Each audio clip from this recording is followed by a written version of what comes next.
defense line is punched through and torn apart. A second volley fires, then a third, then a fourth. Everywhere the metal flood passes, it tears through them like paper. I'm a human Gatling gun, single-handedly clearing every zombie within 50 meters of the defense line. The entire square falls into an eerie hush. Only the low drone of the generators remains. The air reeks of blood. A moment later, I descend slowly from the high point. Every eye locks onto me, as if witnessing a miracle. I speak flatly. Back to work. Nightingale is the first to snap out of it. Her voice booms through the speakers. Get up and get back to work. Boss Milo does not feed freeloaders. The next second, the crowd stirs back to life. Survivors throw themselves back into their tasks. Deep, heavy reverence settles into every heart. Inside Bedrock headquarters, Granite watches the footage, overwhelmed with a sense of helplessness. He stays silent for a long time, then picks up the communicator. Pass down my order. From this moment on, every member of Bedrock obeys Boss Milo without question. At the same time, inside Lighthouse headquarters, the White Scholar has already deduced that I possess two distinct abilities. He sends his analysis back to command.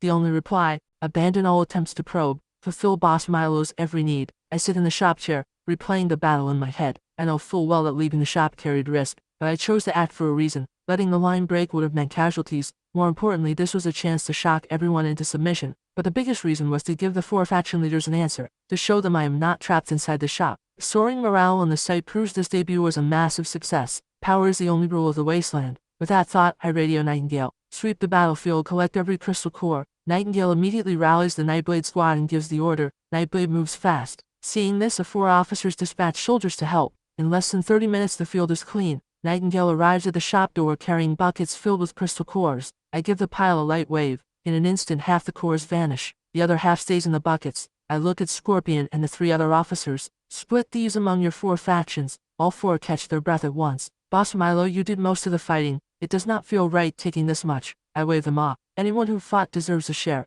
Then thank you, Boss Milo. The other three quickly echo their gratitude. The four divide the cores among themselves. I turn to the workers and raise my hand. Dinner time. The next second, cheers erupt like thunder. Survivors drop their tools and charge toward the field kitchens. Nightblade members rush in to keep order. Form a line. Anyone who cuts ahead does not eat today. The survivors fall in line instantly, forming long, orderly queues. Food is distributed fast. Countless people grab their meals and squat on the ground, wolfing everything down. Some break into tears at the first bite of meat. The smell of cooked meat drifts across the square. The soldiers gather around tables too. Each table gets 8 dishes and a soup, with cigarettes and drinks flowing freely. They shovel food and trade loud jokes without a care, all tension and exhaustion swept clean away. An hour later, everyone is fed and satisfied. The foreman stands up and pats his belly. Belly's full? Then get back to it. No sleep tonight. We pour every last foundation before dawn. 1,000 voices roar in approval. Not a single complaint. The workers pick up their tools, spirits high, and march back to their posts. Machines roar to life once more.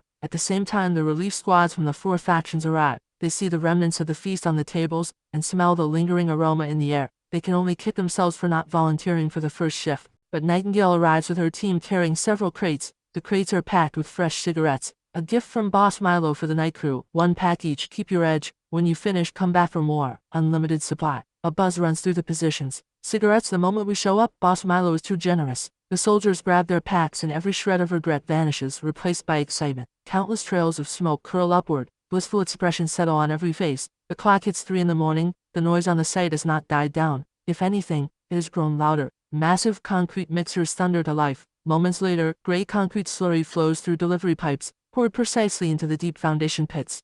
The foreman watches from the side, barely containing his excitement. Just then, a Nightblade member walks up to the foreman. Boss Milo wants to see you. The foreman freezes for a second, then jogs toward the shop. I am sitting in the chair by the entrance. He stops at the door, reverence in his voice. Boss Milo, you wanted to see me? I nod. No small talk. I hand over a blueprint. The foundation work is solid, but the wall design needs modifications. The foreman quickly takes the blueprint. Rows upon rows of densely marked openings cover the diagram. Before he can ask, I speak in an even tone. Build firing slits and internal passageways into the walls, battlements and watchtowers on top, pre-run cable ducts for cameras and searchlights. I want this wall to not only stop zombies but kill them. As for manpower and materials, that is not your concern. The foreman's breathing deepens. He recognizes instantly that this is a standard military-grade fortification. He raises his head. Determination burns in his eyes. I will get it done. He grabs the blueprint and sprints back to the site. The foreman gathers every key engineer and walks them through the new blueprint point by point. Soon the sky begins to lighten. The workers' eyes are bloodshot, yet not a trace of exhaustion shows on their faces,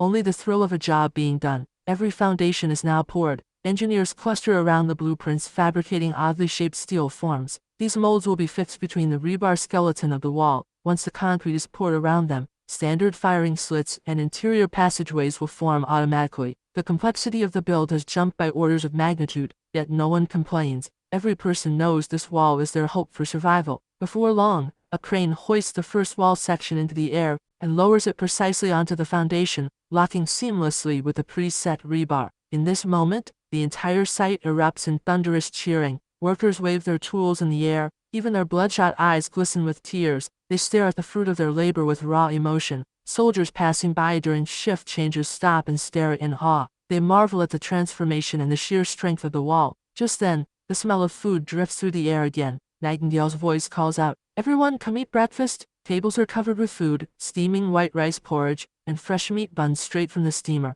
The workers set down their tools and line up without being told. This time, no one wolfs the food down. They eat slowly, savoring each bite, as if the peaceful life before the fall has returned. I step out of the shop and call Nightingale to the door. "I am leaving, 12 hours, roughly. While I am gone, you have full authority here. Construction does not stop. Coordinate the 4 factions' defense as well. Keep recruiting. Don't worry about headcount. As long as they pass screening, put them to work." Nightingale answers firmly, "Yes, boss." I gaze at the bustling scene one last time, then turn back into the shop and trigger the shift. Half an hour after returning to the real world, I arrive at the Novastar Technologies building. Kira is already waiting at the entrance. Chairman Milo, Director Zhang and his team are upstairs in the conference room. I nod and follow Kira inside. Before long, I enter the conference room. A middle-aged man sits composed in a chair. This is Director Zhang from the Energy Bureau. A secretary stands behind him. Director Zhang rises when he sees me. "Mr. Milo, impressive for someone so young." I extend my hand with a smile. "Director Zhang, good to meet you." We take our seats.